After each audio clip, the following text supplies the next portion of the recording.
So we're gonna start up here on the tongue of the trailer. This is your emergency breakaway cable. If this was for ever any reason get disconnected from the vehicle, this is gonna pull out from here, and then your brakes are gonna lock up, so the camper's not gonna go anywhere. Over on this side, you've got a 7-way connector and its holder. This is gonna be what's gonna hook up to your vehicle to run the running lights, the towing lights, and the turn signal and brake lights on the back side of the camper. You can fold it up and stick it up in either way. It'll stay.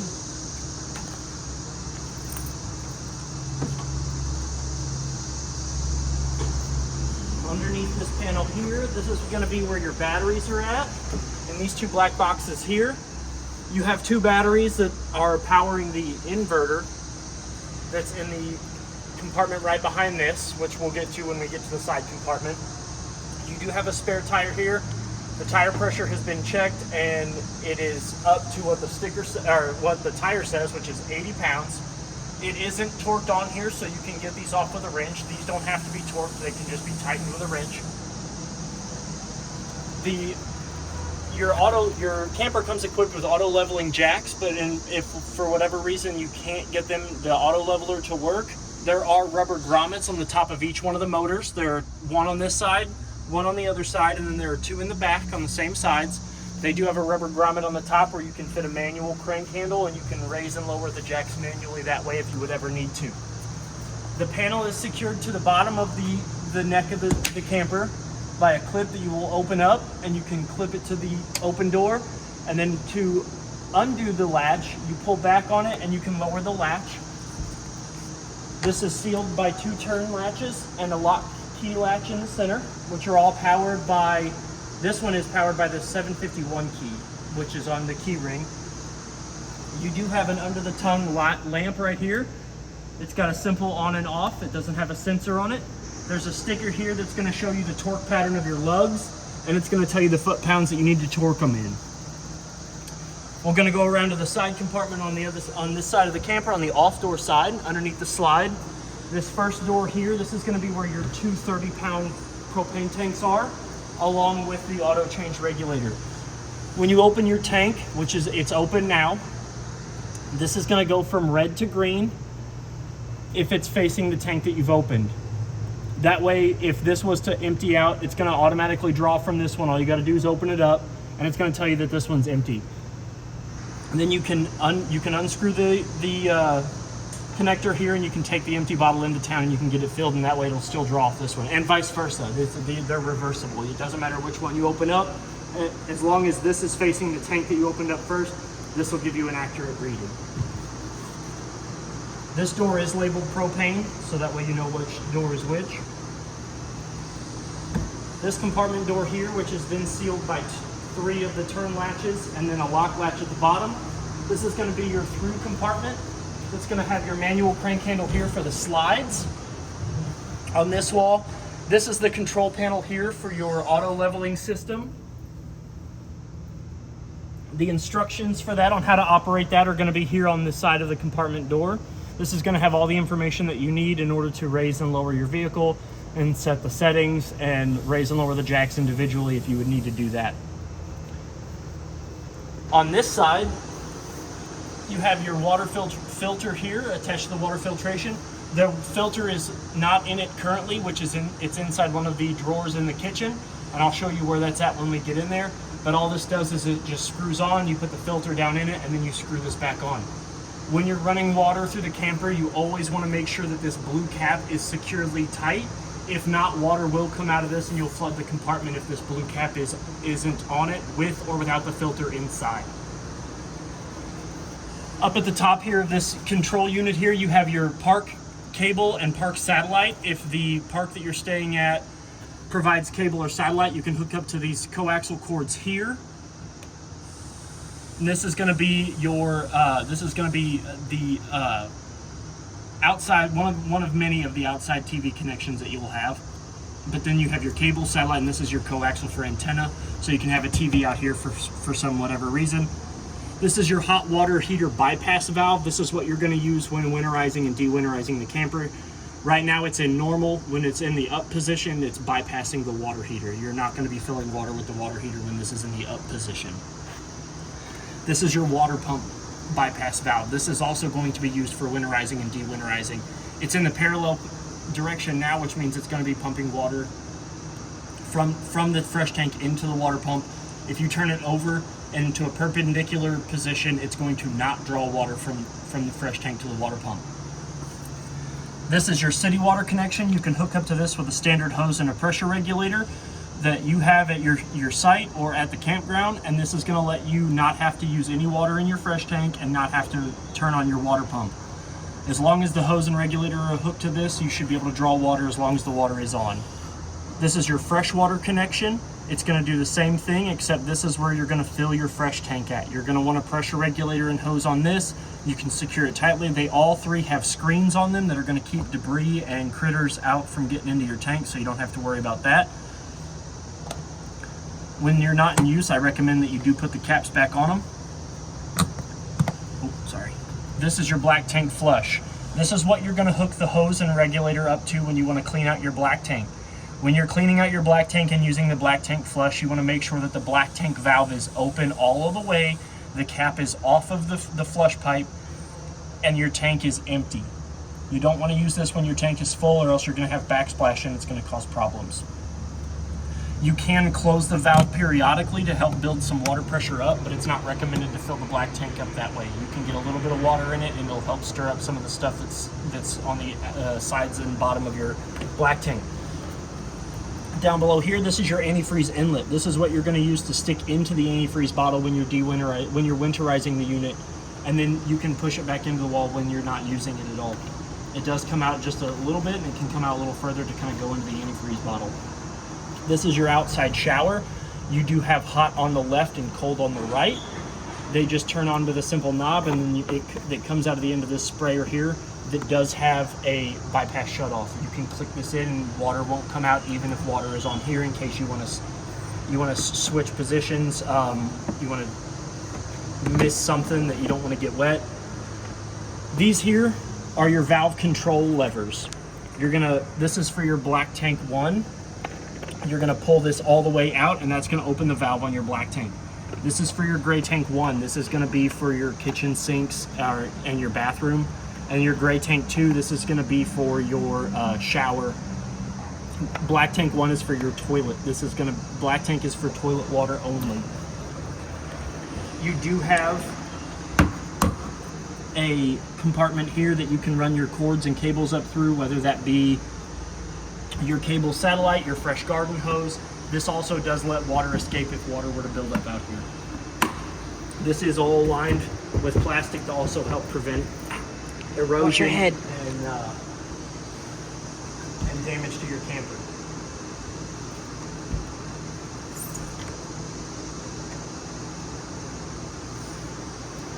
This is your hot water heater here.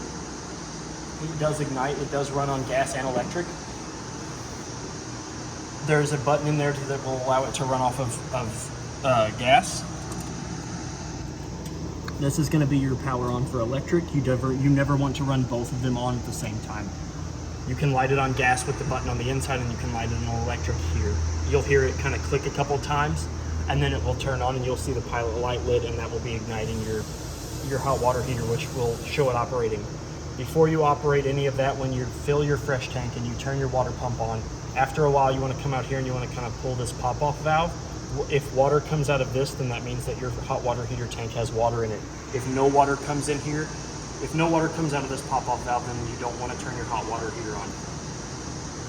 You can push the reset buttons, which are here, in order to reset it, but you shouldn't have to. It should automatically just kick back on. It does have a fault sensor on it that will show you that it didn't light. Down here, this is going to be where your sewer pipe connects, so you can do your black tank and your gray tank flush.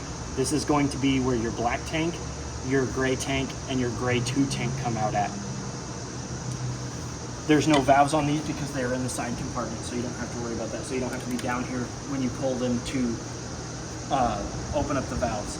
This is one of the self-leveling auto jacks. You have 6 of them on the vehicle. There are the motors on top of each one, inside too. They're in compartments behind panels.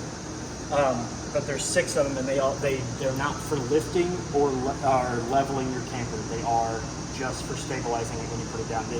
It will bring it up for the hitch, but you don't want to lift it too high up.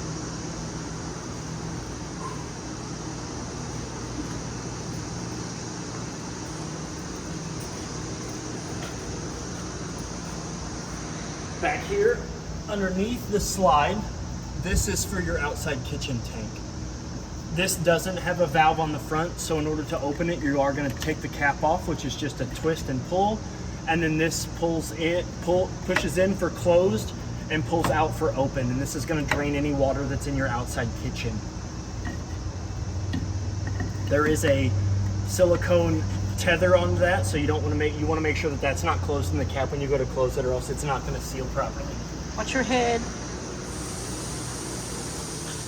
This hole here is for that crank handle that was in the front side compartment here. Your crank handle is going to run in there. When this is closed, and that's going to close the slide and open the slide on the opposite side of the camper. If you can't do it with the switch inside. Yes, if you can't do it with the switch inside. We're going to come around to the back of your camper. It is equipped for a backup camera in case you want to purchase one of those later on down the road. It does have roof access ladder already built into the back of the camper. And it does have a receiver if you wanted to put a hitch in case you were wanting to tow something behind this. This is where your license plate's going to go. There is an LED under that will run when the running lights are on. That will illuminate.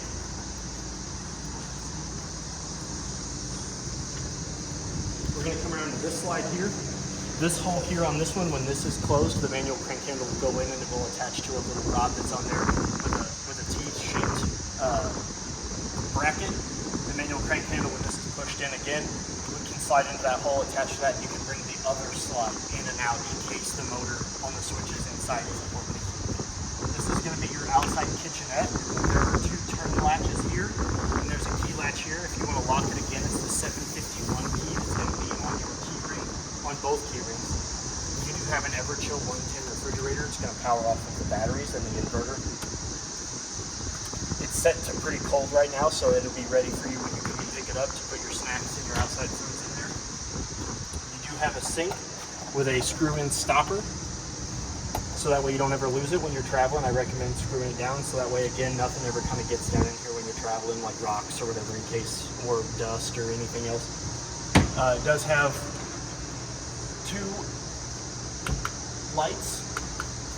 Where's the switch at? Right here. Nope, right in front of my face. This switch does control these 2 dome lights here, but the dome lights also have a manual power button in the center of them, and when the switch is on, you can see that I turned them off, and with the push of the button, you'll turn them on. I recommend that you leave them on and you just use the light from the switch, because if not, you'll forget about it and you'll wonder why your lights aren't coming on. It does have a 110 GFCI protected outlet in the back here in case you want to plug something in, like a toaster or a blender or a margarita machine if you're making stuff outside on a hot day like today. This is your quick connect hose for your pull-out griddle. This is on a slider arm. It's going to slide out. You have a male and a female end on this quick connect hose. Recommend that when you're not using this, you do put the rubber stoppers on the end and the rubber cap on this end to just kind of keep anything from getting in your hose while you're not using it. The female end, you're going to pull back on the black ring. You're going to expose the bearings. That's going to slide all the way past the flared base on the male connector on the back of the griddle. Once you do that, your black ring's going to slide forward. It's locked into place. Those ball bearings are going to close in and it's going to lock around that flared base, and it's going to keep that from coming off once propane's going through. The male end of the quick connect is going to come down here to the LP quick connect port that is built into the bottom side of your camper. It's got a copper ring around it you're going to pull back to expose the bearings. You're going to slide the male end past the flared base. You're going to let that copper ring go, and that's going to lock that into place. When your gas is on and you're trying to use this and it's not working, there's a valve here at the top that when it's perpendicular, this valve is going to be closed. So no matter how much you try to light that grill, it's not going to come on. In order for this to work, you're going to want to push this valve into the parallel position with the pipe and the hose, and that's going to allow LP to flow from the tanks to this back part of the camper. And that's going to operate your griddle out here. When you're not using it, always close that. Always close this valve when this doesn't have anything attached to it. If not, you're gonna have an LP leak. Again, you always want to make sure that these are back on when you're not using this. And it's just as simple as that. They just slip on and slip off. Put your caps back on, and you can coil this back up, and you can just set it up here. And then when you're done, I recommend if you're going to use this, let it cool down first before you decide to store it away, because it does put out quite a bit of heat. It does have a grease plate in case you're making hamburgers, sausage, something that's greasy, pork chops, steaks. But let it cool. One thing I want to go over before we move forward is how to light this thing. If you come over here to this red knob, you're going to see that it says off, light, and high, and then it's going to have a temperature gauge here. To light it, you're going to press the knob in, you're going to turn it to light, you're going to hear gas escaping from the cooking element. Once you feel like there's enough gas coming out, you can turn it to the light. You're going to hear that click. That's the igniter going, and it's creating a spark between the igniter and the propane, and that's going to light your griddle for you. It's recommended that if this doesn't light the first time, hold it for a little bit. You're going to let the gas escape. You can keep trying it. After about the fifth one, kind of go back through, recheck your hoses, recheck your valve here, make sure your valve is open, make sure your gas tanks are on. If not, it's not going to light. And then once it is lit, you're going to want to hold it on the high temperature for a while with the knob pressed in, and then once you get a steady flow and there's not a lot of orange flames and it's all blue flames, then you can adjust your temperature to the desired cooking surface. We'll go ahead and lower this. This is gas-powered supports, so it's not going to fall down on your head unless those get out, which it shouldn't. Not for a while, anyway. It does tell you on the side that it does have the LP Quick Connect here. This is going to be for your outside entertainment center. It does have 2 keys that will lock using that same 751 key, and it's got a turn latch in the center.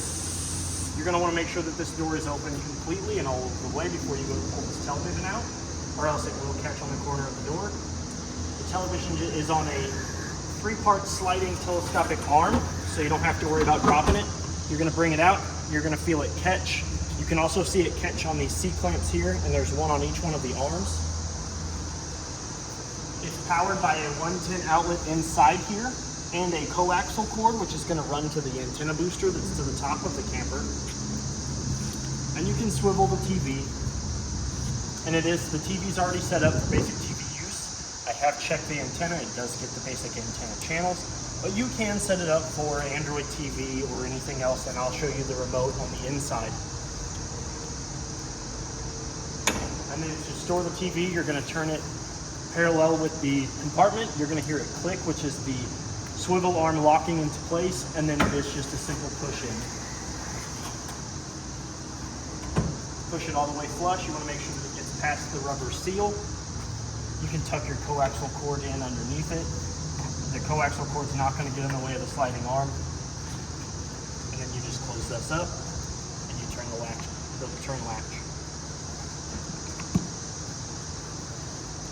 You do have a vent here for your hot air. These are your 2 outside speakers. They are powered by the Furion soundbar that is underneath your television in the center. It's Bluetooth, it's radio, it's auxiliary, whatever source of media that you like to listen to. These will work from whatever is playing on the inside. Your tires on this thing have been torqued and tested. The pressure is at about 79 to 80 PSI, which is where it's supposed to be cold. And the lug nuts have been torqued to the 100 foot-pounds like they're supposed to be as per the sticker. You do have a folding door handle here, which I'll show you how to operate that when we get into go inside. You do have fold-up stairs that when we open the door, they do fold up. You want to make sure that they go all the way up and that the door is open, or else they will catch on the side there. Here you have another GFCI protected 110 outlet on the outside in case you want to plug something up like a stereo or something, anything else that requires that 110 outlet. This is your furnace inlet and outlet. It's labeled hot here. Hot air is going to come out of this. The intake is here. The air is going to go in there. It's going to heat up. It's going to come out there. This gets extremely hot, so if you're going to be having a lot of small children, I would recommend keeping them away from this if the furnace is going on. Another good investment for this is going to be the mud dauber screen. It's a $20 aftermarket part, but it's $140 for every hour that you have to have us dig the mud daubers out of this thing. There's something about the smell of propane that drives them nuts, and it is worth its weight in gold. This is the other side of the compartment door that goes all the way through.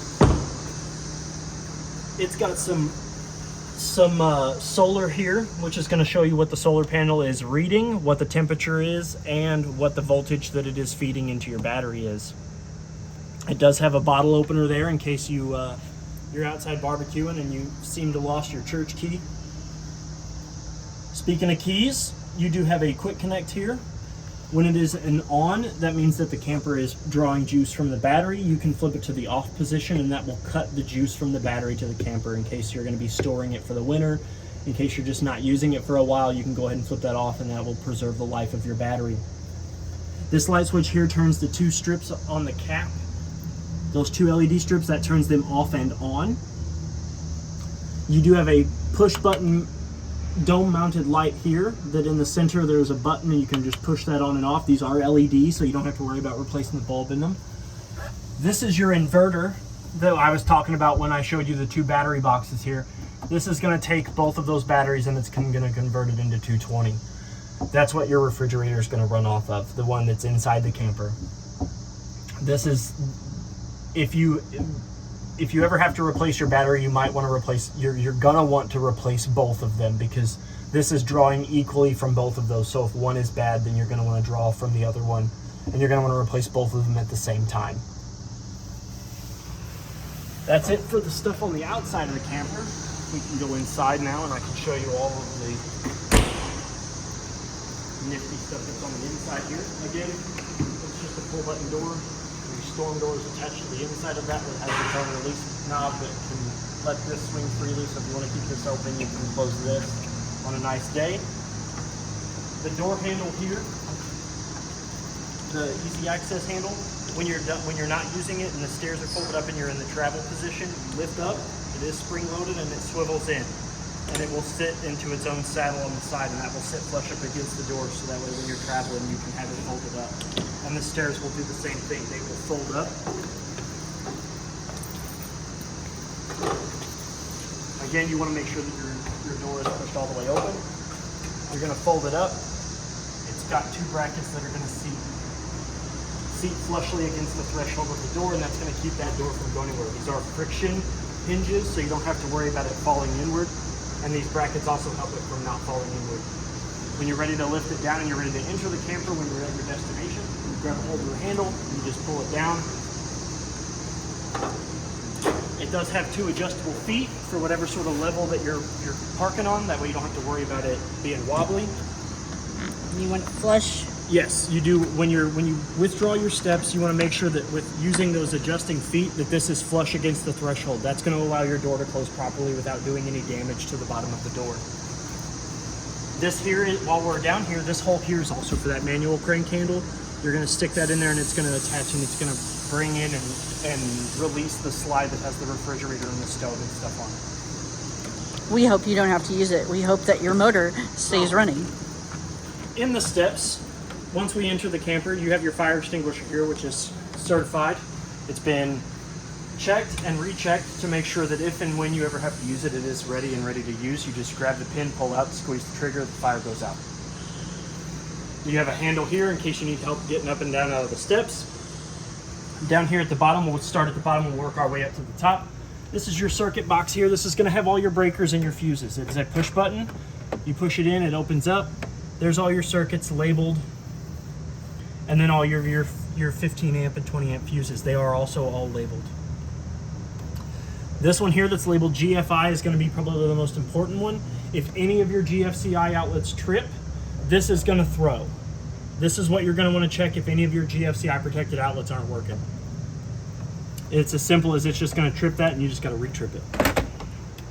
These black vents here are for your furnace. That's what's going to allow heat to travel throughout your camper. This is the brain of your camper. This is the control panel. It's going to have all of your lights, all your main lights, your ceiling fan control, which is going to be this button right here. It's got one position, off and on. That also turns the light on above it if you have the pull chain pulled down. That fan there is reversible. There's a switch upon the base that holds the light to the fan itself. You can flip that button and that will reverse the spin on the ceiling fan in case you want to draw air instead of blowing air. This little round control panel here is for the vent fan above the kitchen. It has a speed increase, a speed decrease button, and up and down. You press up, it's going to immediately turn the vent fan on and raise the vent itself. Down will close the vent and turn the fan off. Once the vent is open and the fan is running, you can then increase the speed the speed of the fan, or you can decrease the speed of the fan. And the blue button on top will turn it on as well. I have labeled these two identical AC control panels here.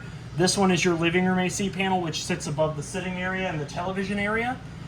And this Air Excel panel here is for the bedroom AC. So if you want to have your bedroom a little bit colder or a little bit warmer than your living area, you can do that. To operate these, you're going to hit the center button, any button really. It's going to illuminate. The backlight's going to turn on. You can hit the rectangle button again, and that's going to let you cycle through your settings. Right now I had it set to cool low. This is cool high auto. I've turned it off. Once it goes off, the backlight will go off, and it will still read you your ambient air temperature inside the camper. Same way with this one.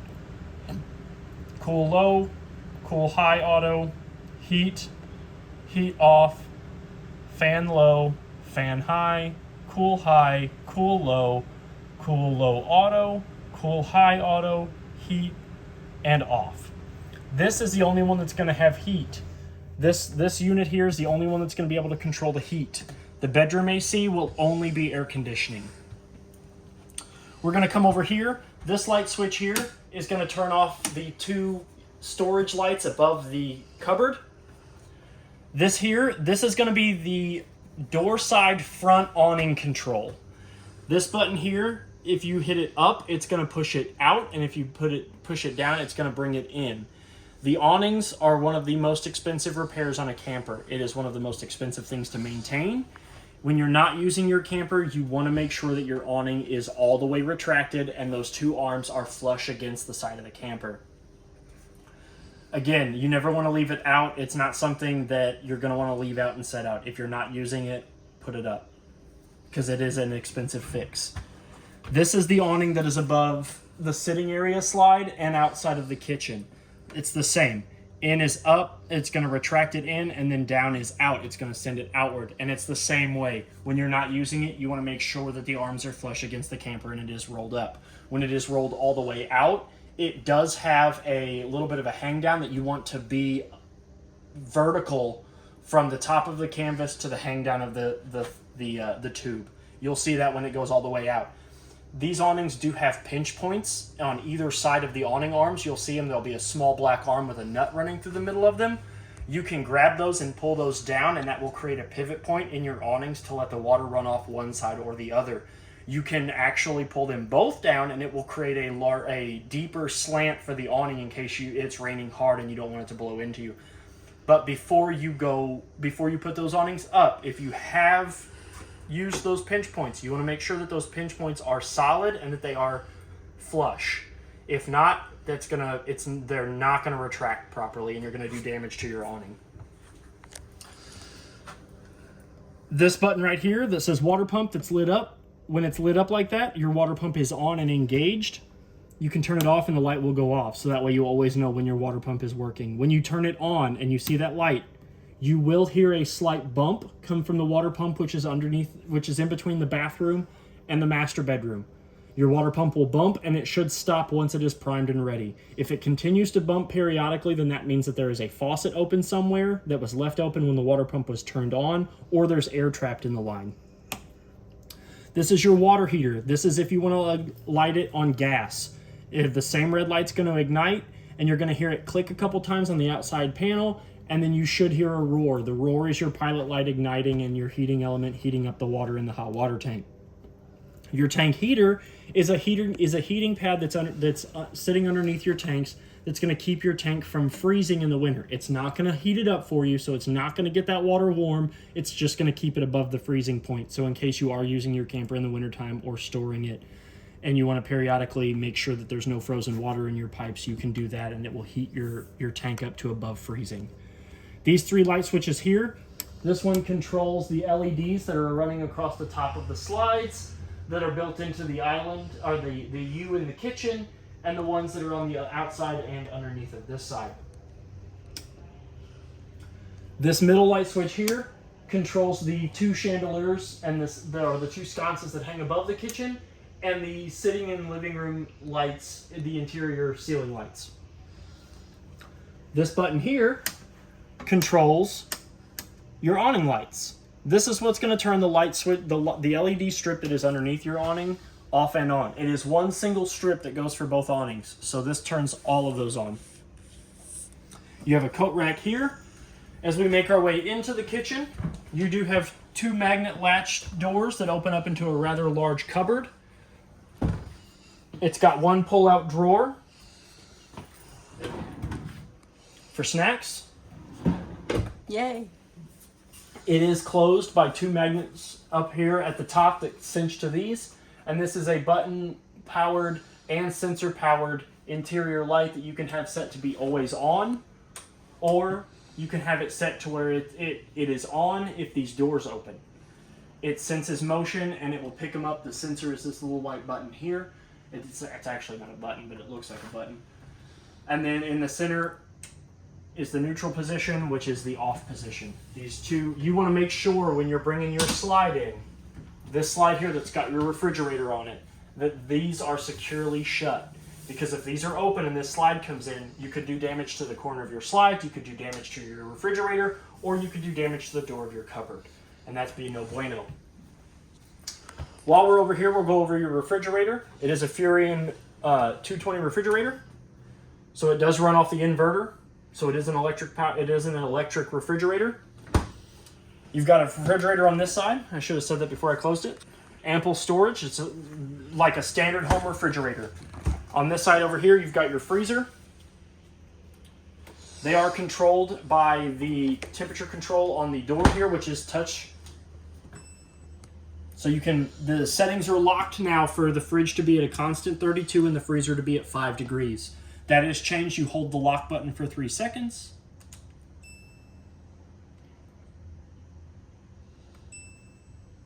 And then, come on, my fingers have dust all over them.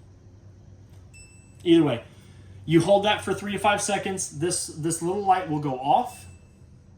And then you can adjust the temperature. It's up for up, down for down, and that will increase and decrease the temperature of your freezer and your fridge depending on what your preferred settings are. You do have 4 of these backed stools for seating around the kitchen area. You do have another GFCI protected 110 outlet right here, on top of one of the 2 most important things in this camper, which is your carbon monoxide and LP detector and your smoke detector. If the light above the CO is green, green is good. You want green. If there's no light above LP, that means you don't have an LP leak. And it'll tell you briefly over this what each one of the lights mean and what the flashing means and everything. But in order to test it, you're going to push this button here. That's also going to mute it. If it ever is going off and you resolve the issue and you want to turn this off, you just hit this button again, just like a smoke detector in your home. But we'll hit that. This will turn red and it will flash and it will make a pretty loud beeping sound. And that's going to show you that it's running its test cycle. And then this will flash once, and then it should, if everything is kosher, should go back to a solid green light and no light. Green is good. While we're in the kitchen, you have ample storage underneath here for pots and pans, any sort of cooking utensils you need. Snacks. Drawers. This is equipped with two, a deep one at the bottom and a shallow one at the top. You have another furnace vent there in case you're cooking in the cold. You're making a nice warm breakfast. Ample storage under here for your dish towels and whatever else that you want to keep under your sink, your cleaning chemicals. Above the kitchen, you do have a fire escape window. You can open this up and it will slide all the way open in case you have to make a hasty retreat out of here. To guard the sink, so you have more counter space, two of the same material that your countertop covers will fit into the divot that is around the basin of your sink to reveal a much larger basin sink, a square basin. It does come with a stopper. All of your drains will have a stopper. It is equipped with a kitchen sprayer style faucet that you can withdraw and retract in order to spray your dishes, wash your produce, whatever it is, wash your dog, wash your children. It is marked with hot on the left and cold on the right, and in order to activate those, you want to turn it in whatever direction you are wanting your water, and in order to draw water from the sink, you want to pull it outward. As you can see, when I pulled it outward, there was some water left in the line because I had the water pump on. That's going to be how you operate your sink. In order to turn the sprayer from a faucet to a sprayer, you're going to hold this button here. When there's water running through it, you won't have to hold that button. You just click it, and then these will change your sprayer from sprayer to faucet. I'll go ahead and put these back. Again, these are made of the same material that your countertop is, so they are pretty heavy and they are brittle. So they should be in place for travel. Yes, they should be in place for travel. You do have another bottle opener or church key here in case you're barbecuing or whatever. You've got 6 drawers on your kitchen, 3 on either side of the oven, 1 shallow, 2 deep, mirrored on that side over here. This one has your bag full of your owner's manuals and your operating manuals and all sorts of other paperwork and HDMI cords and user manuals for all of the appliances in here, plus the TV on the outside and battery maintenance and all that stuff. This is the water filter that's going to go into the blue filter cap that I showed you in the side compartment. You undo it from the plastic, and it just sits down in there. It just sits down in there, water fills it up, it filters it, and it draws it back out. This is the wrench that you're given to help get that blue cap off because it does seal. It does have a rubber silicone ring around it to keep water in and to keep water from getting out. And this is what you're going to use in case you can't get it off with just your bare hands. You are given some mounting screws for the television and then some backing putty in case you want to hang anything or you want to. This is used for also like license plates to keep them flush. Your stovetop and oven. It is a 3-burner stovetop. In order to turn them on, you turn the knob to the blue flame. You're going to hear gas escape from the burners, and they're labeled which burner they are. This one is this burner. The middle one is this oblong-shaped burner, and this one is going to be this burner here. You're going to want to turn these knobs to the blue position. You're going to hear gas escaping from the burners themselves, and you're going to push this button in here. You're going to hear that click. That's the igniter striking. That's creating a spark between the igniter and the gas. You're gonna hold that on the blue flame. You're gonna see the blue flame ignite around the burner. You're gonna hold that for about 3 seconds to let it build enough gas in those burners, and then you can turn it to your desired temperature. Your oven is the same way. You're gonna flip it over to you're gonna push the knob in. You're gonna turn it over to the lightning bolt, which is your igniter. Once you get you see the blue light turn on. That blue light means that gas is being drawn and your igniter is going to try to start. Once you get to that blue ring and then your indicator is at the lightning, that's going to be that your stove is trying to light. You're going to hear a clicking sound. That's the striker igniting. You're going to want to hold that on there for a little bit until you see your element glow blue. It's a round one, so you'll watch the blue flames kind of encircle that. Hold it there for, again, another 3 seconds, and then you should be able to adjust your temperature accordingly. This is going to be your timer. When you have this on and you got your temperature engaged, you can turn this and that's going to be your oven timer, and it will ding whenever your food is done. It is a pull down style with a center rack that comes out and a drip tray that also can come out, and it does sit in there rather firmly, so you don't have to worry about it sliding around. Up on top here, you have your microwave, which is also going to act as your vent fan and your light above your oven and your stove. In here, this is the 110 outlet that's going to power your microwave. And over there, it's just your standard for your pots and pans or whatever else, your other cooking utensils that you want to use. In order to turn the light on above the stove, you're going to have on the bottom right corner, you're going to see light on off. That's going to turn your light on above your stove. On the lower left-hand corner, you're going to see exhaust high, low, off. It's 3 buttons. That's your exhaust high. That's your exhaust low.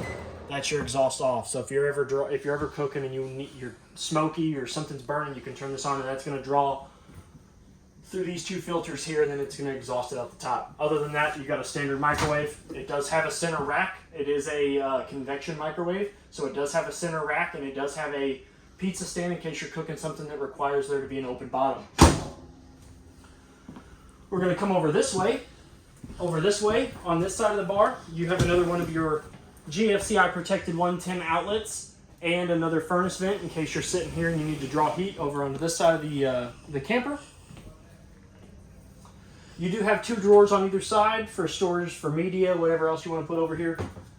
You do have a secondary heating source, which is your fireplace here. It is an electric fireplace, so you don't have to worry about it drawing gas. This is your remote. The red power button at the top is going to turn it off and on. The thermostat button here is going to change it from high-low. The button here is going to set it on a timer. The timer has 5 different settings, and it goes in hour increments. So it'll run for an hour, shut off, run for an hour, shut off. This is going to change the color of the rocks at the bottom, and this is going to change the color of the flames. They're powered by LED. And to turn it on, you're going to see it illuminate. It's going to, right now it's setting at F1, so we're going to go ahead. It's going to emit low heat. You're going to hear it kick on. High is high heat. You're going to hear the blower and the element heat up, and it's going to blow much hotter air.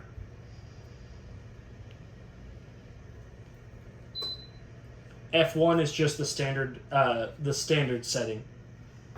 Then you have your timer button, which we won't go into too in-depth on this one because it'll be, you have 30 minutes, 1 hour, 2 hour, 3 hour, 4 hour, and so forth and so on. And then that will kick on and off. Goes all the way to 9 hours. Mm-hmm. And then again, you can change for some ambient mood lighting. You can change the color of the rocks at the bottom. And then also with the flames. Fancy. Once you do turn this off after you've had it running for a while, the blower and the element will go into a cool down cycle, and they will still operate for a while, so you will still hear some blowing in the fans, but it is in its cool down cycle. It will turn off.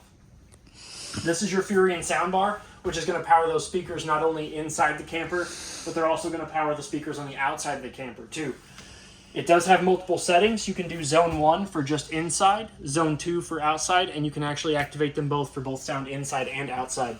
It does have an HDMI port and a USB port and an auxiliary port in case you want to hook up any sort of alternate media that you want to watch into this. This is also connected to your TV, which I've already set that up for you. So in case you do want to kind of get surround sound, you can go into your TV settings, change that from standard TV sound to the surround sound Furion bar, and it will play you surround sound in the backside of your camper. That's your remote for the fireplace. This is your remote for the sound bar. You have to turn it on independently from the television. This remote here is the remote for your inside television. That's going to be this guy right here. And I left a sticky note on the bottom of this one that says outside TV. It's the same remote, but it also, because it's the same TV that it is in here out there, but they do have 2 different remotes. This remote will not power the TV outside, and this remote will not power the TV inside. So you may want to mark this somehow to remember that this is your outside TV remote. Nothing more furious than sitting there trying to figure out why the volume or channel won't go up and you're using the outside TV remote. You do have 2 more storage bins on either side of the TV. And a secret little neat part about this TV is that if there's some stuff in here that you don't really want people to see, or you don't want, your fellow campers to get to, you can undo this strap here, which is going to secure the TV, which is what you're going to want in travel mode. But once you get to your destination, you can undo this buckle, and the TV swivels up to reveal a lighted storage space. Very cool. So if you're playing hide and go seek, Best place to hide. you get up in there and nobody's going to know you're there. Just make sure they don't lock the TV while you're there. I should have went over that while this was up. I apologize. While this is up, this is your 110 outlet that's going to power your TV, and this is your coaxial / satellite. The antenna booster is not here for the TV. It is in the master bedroom, and we'll go over that when we get there. But in case you need to plug something else up, that's where your 110 outlet is at. Now the secret compartment will not open with this buckle on, but this buckle is required for travel because you don't. That's the last thing you want is whatever you've got in there to come flying out when you take a sharp turn.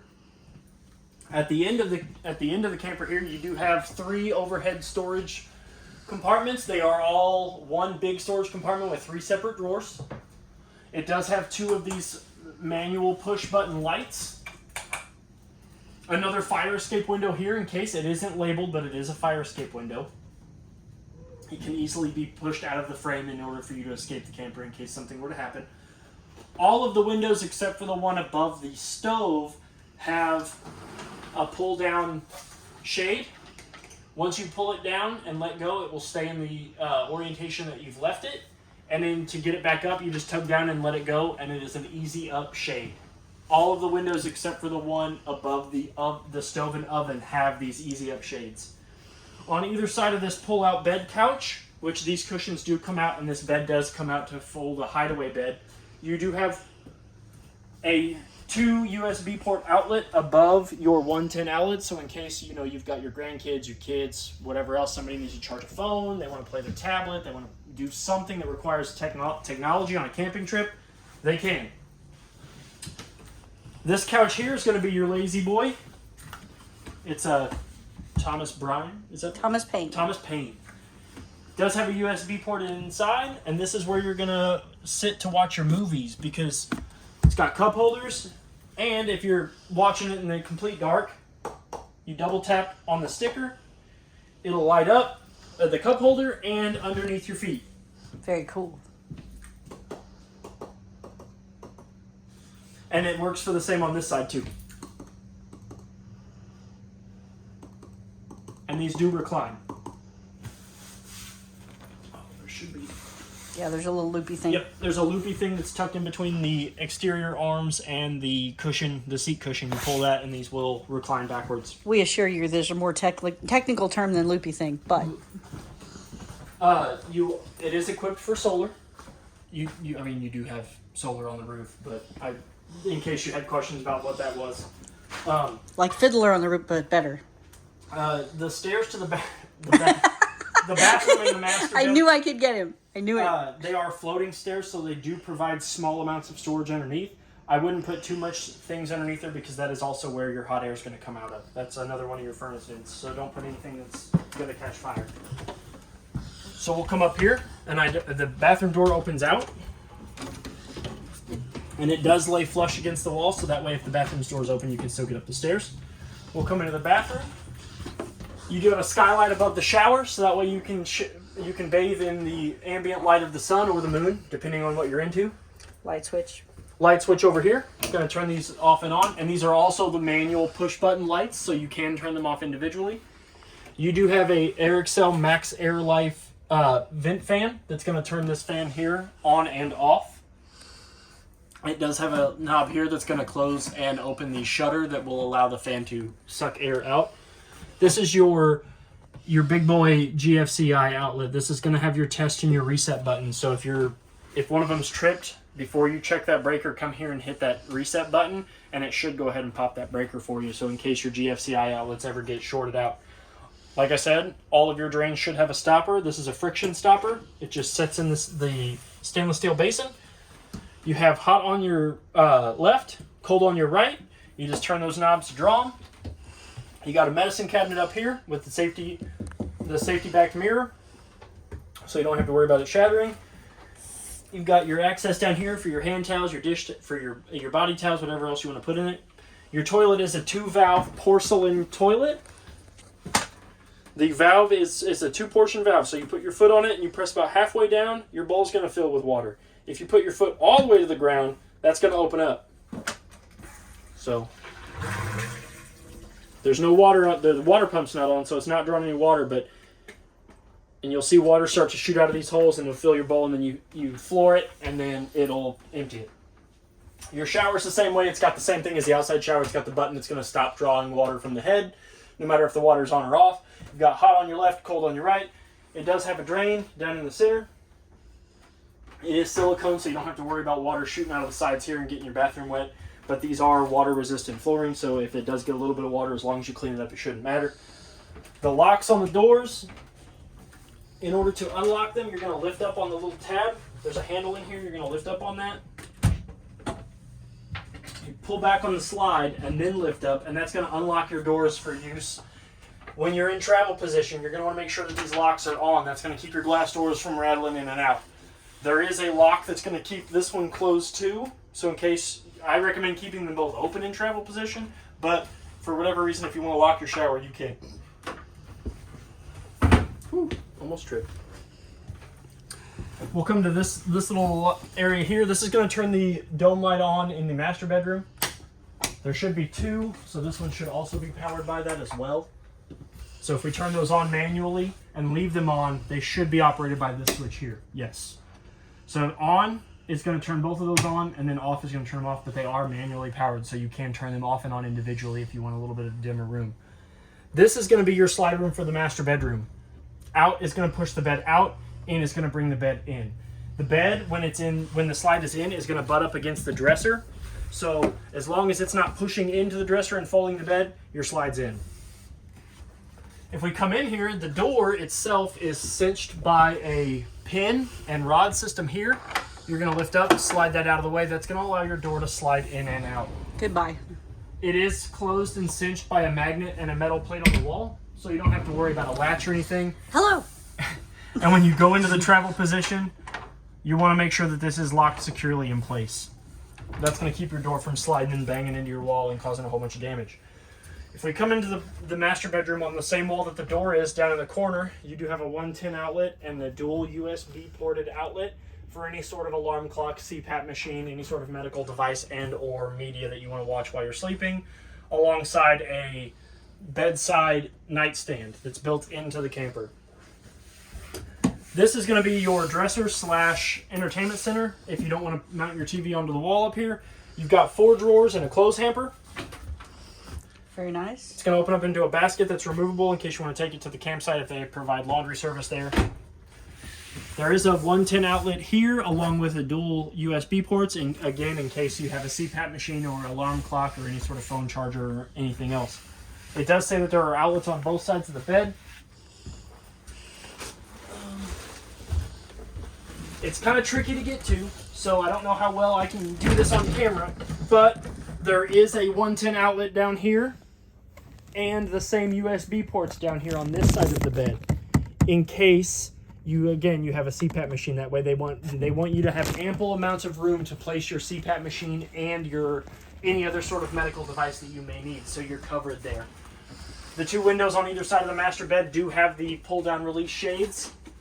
You can let them go and they'll rise up slowly. They are openable windows in case you want to sleep with the windows open. They do have pinch tabs. You pinch these 2 center tabs and you can lift the window up and it does lock. This is your TV backer. This is going to be where you're going to mount the TV mount in case you want to put a TV wall up here. When I was talking about the antenna booster earlier, is that on this unit here you have your auxiliary and satellite. That's going to be for your satellite and cable in case the park has provided those that you're attached to outside or you have those. This is going to be for your antenna. The green light means that you are drawing power from the antenna, which means you're only going to pick up antenna channels. You're not going to get the satellite and cable if this is green. You push it in, it's going to turn it off. That means that you're going to be able to get satellite and cable, but no antenna.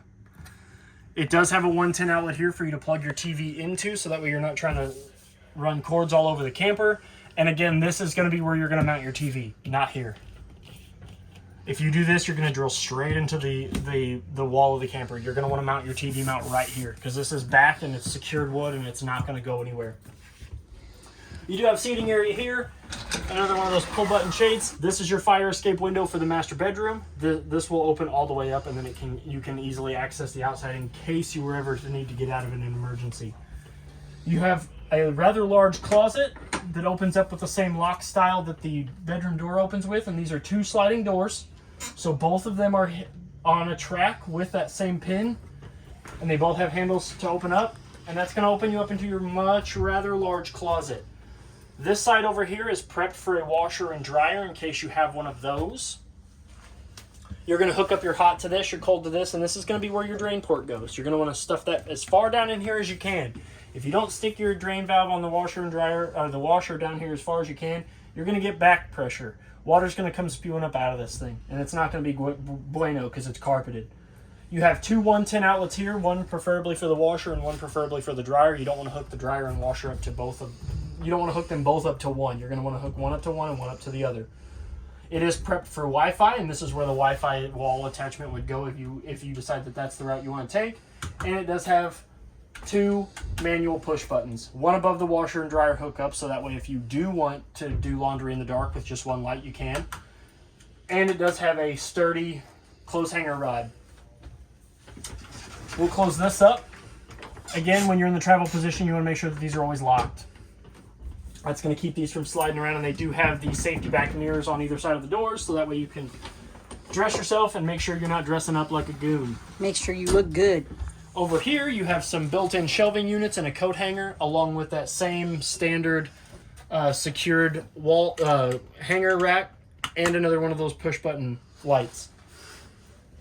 The doors are on a track on the top and bottom, so just if you ever have to replace them, just remember that they are tracked on both the bottom and the top for secureness.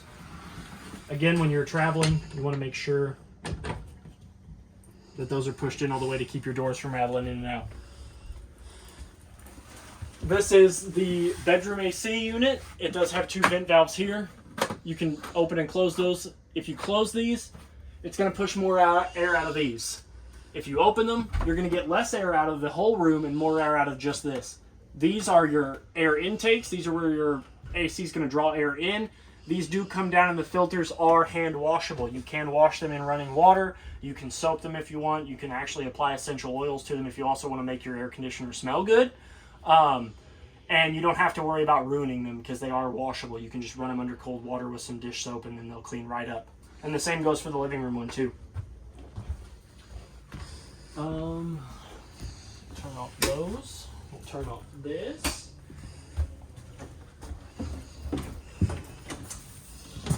I think that's, one of the neatest features is if you're a wine drinker, you've got a metal wine rack above your refrigerator. That was one last thing I knew I forgot, and I wanted to kind of go over it because I thought it was really neat. It's perfect space for your wine bottles, and you don't have to worry about installing or uninstalling one if you ever decide that you want to start drinking wine, or if you already do drink wine. But I think that wraps up everything on your camper. So feel free to reach out if you have any other questions. My name is Trey. Feel free to reach out. I'll be happy to answer any questions I can, and happy camping. Thank you.